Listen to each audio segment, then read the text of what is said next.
Date పడింది అంతా మామూలు మీరు రాదు నా కొడుకు ఇక్కడ సెంటనరీ కాదు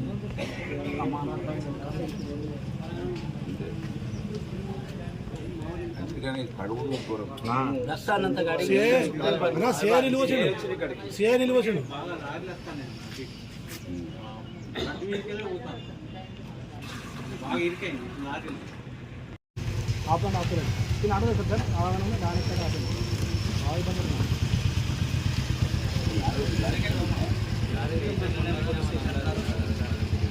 మంథని నియోజకవర్గంలో మార్పు అనే పేరుతోటి చాలా గొప్ప మార్పులు తీసుకొచ్చినటువంటి మంత్రి ఎమ్మెల్యే ఈ నియోజకవర్గ ప్రజలు ఓట్లేస్తే మంత్రి పదవి ఆయనకు వస్తే ఈ నియోజకవర్గంలో అనేక మంది మరణాలకు ఆయన మంత్రి పదవి కారణమవుతూ ఉన్నది. మంత్రి పదవి రాకముందు ముసలి కన్నీరు కాల్చినటువంటి దుద్దిల్ల శ్రీధర్ గారు ఇవాళ మంత్రి అయిన తర్వాత 2 రోజులలో ఇసుకను పూర్తిగా బంద్ చేపిస్తా అని చెప్పినటువంటి వ్యక్తి ఇసుక బంద్ చేయించకపోయినా బాధ లేదు, కానీ 24 గంటలు దాన్ని పెంచినటువంటి చరిత్ర సృష్టించినటువంటి వ్యవహారం ఈ నియోజకవర్గంలో కనబడతా ఉన్నది. నిజంగా ఇవాళ ప్రభుత్వమే ఈ చావులకు కారణమవుతా ఉన్నది. ప్రభుత్వంలో భాగస్వామి అంటే మంత్రి ఎమ్మెల్యేనే ఒక ప్రభుత్వం, మంత్రి అంటేనే ప్రభుత్వం, ముఖ్యమంత్రి మంత్రి అంటే వీళ్ళే ప్రభుత్వం. ఇవాళ ప్రభుత్వమే ఈ చావులకు కారణమైంది కనుక మంత్రి ఎమ్మెల్యే మీద కొత్త బీఆర్ఎస్ చట్టం బిఎన్ఎస్ చట్టం 106 సెక్షన్ కింద మంత్రి ఎమ్మెల్యే మీద కేసు బుక్ చేయాలని మంత్రి నియోజకవర్గ పోలీసులని డిమాండ్ చేస్తూ ఉన్నాను.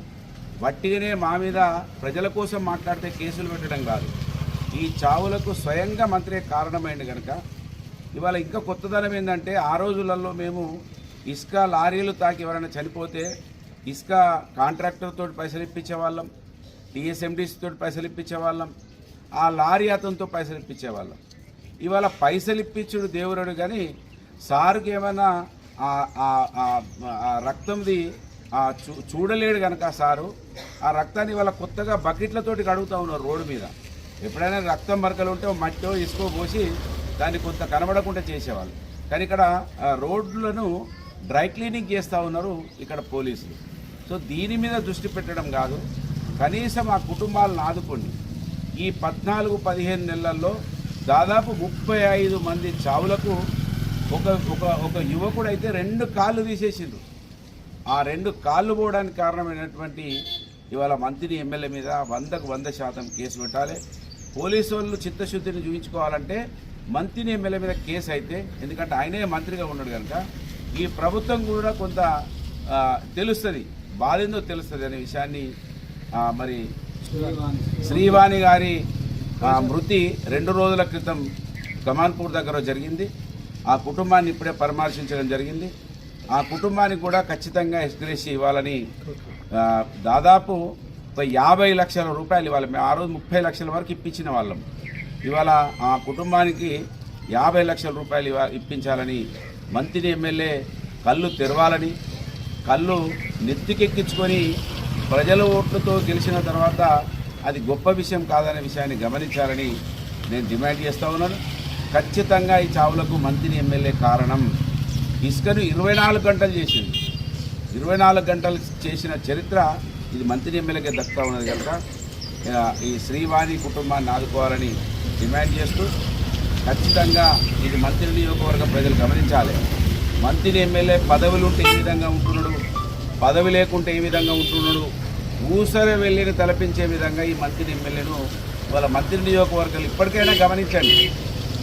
ప్రతిరోజు అబద్ధాలతోటే కాలం గడుపుతున్నటువంటి మంత్రి ఎమ్మెల్యే ఇప్పటికైనా వాస్తవాలు మాట్లాడాలి, ప్రజలకు మేలు చేయాలి, ప్రజల గురించి ఆలోచించాలి.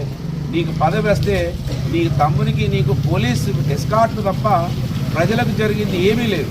నీ తమ్మునికో 4-5 పోలీసు వాహనాలు వస్తున్నాయి, నువ్వు వస్తావు 20 వాహనాలు వస్తూ ఉన్నాయి, కానీ మంత్రి ప్రజలకు పైసా లాభం జరగలేదు ఇప్పటి వరకు. 15 నెలలు కావస్తున్నది కనుక ఇప్పటికైనా మంత్రి ఎమ్మెల్యే కొంతనైనా కొంత ఈ నియోజకవర్గ ప్రజల ఆశీర్వాదంతో వాళ్ళ ఓటుతోటే ఇంత పెద్ద పదవులు మీకు వస్తున్నాయి అనే విషయాన్ని గమనించి ఈ నియోజకవర్గం మీద దృష్టి కేంద్రీకరించాలని ప్రజల పక్షాన డిమాండ్ చేస్తూ ఉన్నాం.